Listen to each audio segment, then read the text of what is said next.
Guys, for today's video, so ito nga, JVT out, HIRC out, stock bell in, regroove by, wala nang iba kundi si Nuki Works. Okay, so bakit tayo nagpalit ng bell from JVT, HIRC and stock bell?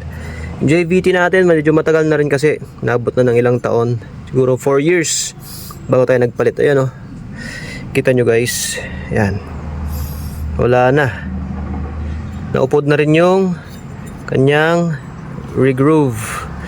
Yun yung isa makapal pa, kaso ito flat na, tapos lumalabas na rin yung mga iba't ibang bakal dyan. Ayan, sa HIRC naman medyo trinay ko lang ng ilang araw to, kaso ang problema sa HIRC guys, ayun, medyo ma-vibrate ang kanyang bell.